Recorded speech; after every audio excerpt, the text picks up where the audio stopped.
the Liberia Broadcasting System. Good afternoon. This is ELBC News Line.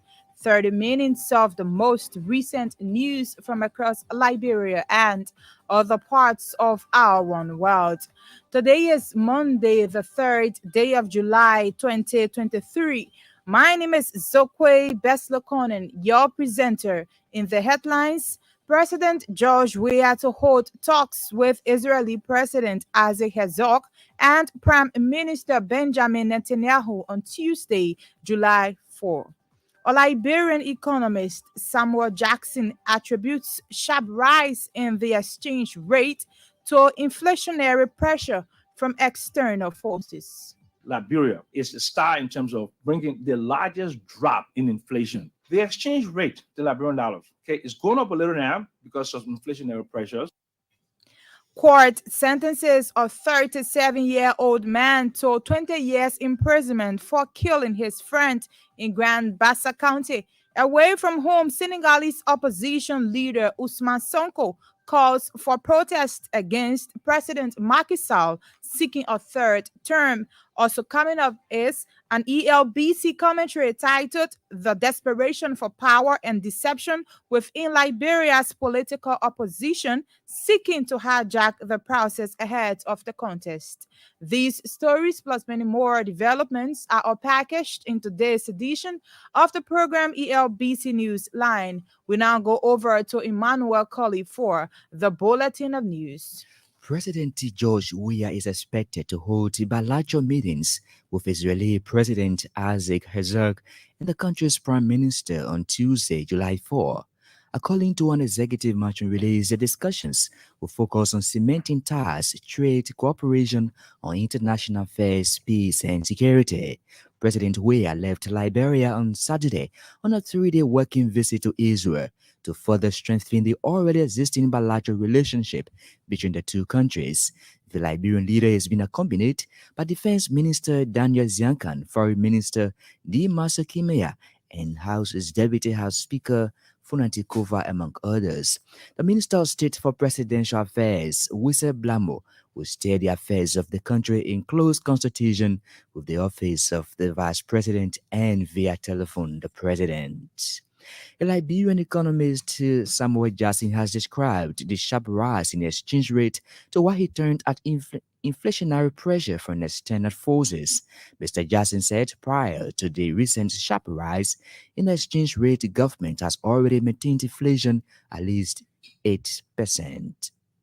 We met inflation at about 45%. It's right about 8% now. Liberia is a star in terms of bringing the largest drop in inflation in bringing that down. The exchange rate, the Liberian dollar, is going up a little now because of inflationary pressures.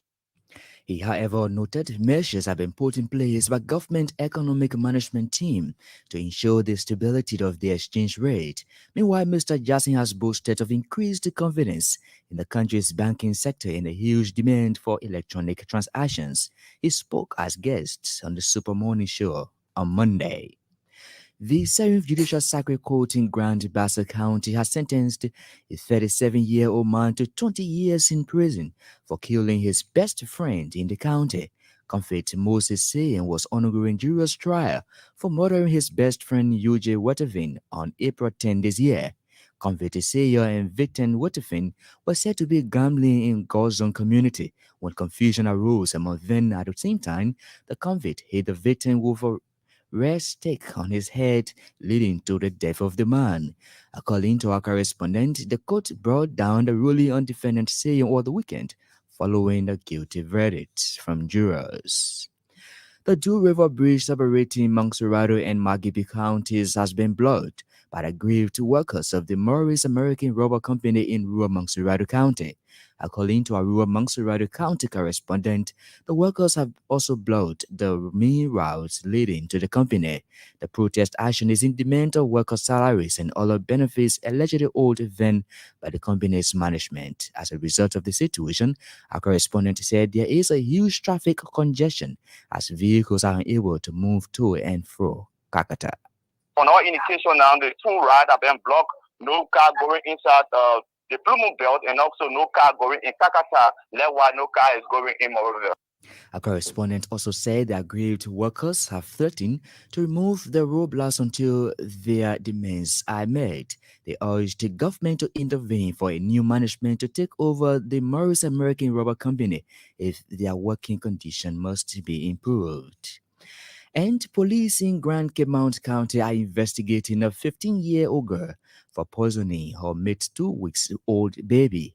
According to our correspondent, Hawa Noah has already admitted to the act, but said she poisoned the event in her mother's room while alone sleeping. The perpetrator said she used the caustic to poison the baby out of jealousy. Hawa Noah further said her action was based on an oath she and her husband already identified as this it took for both of them not to enter in any relationship while they were living together.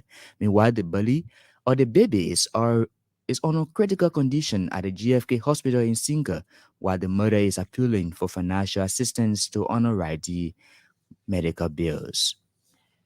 Emmanuel Colley there with the news bulletin. He will be here again with the weather update and international development. One of the big stories we are following on today's presentation. President George Weah to hold talks with Israeli President Isaac Herzog and Prime Minister Benjamin Netanyahu on Tuesday, July 4.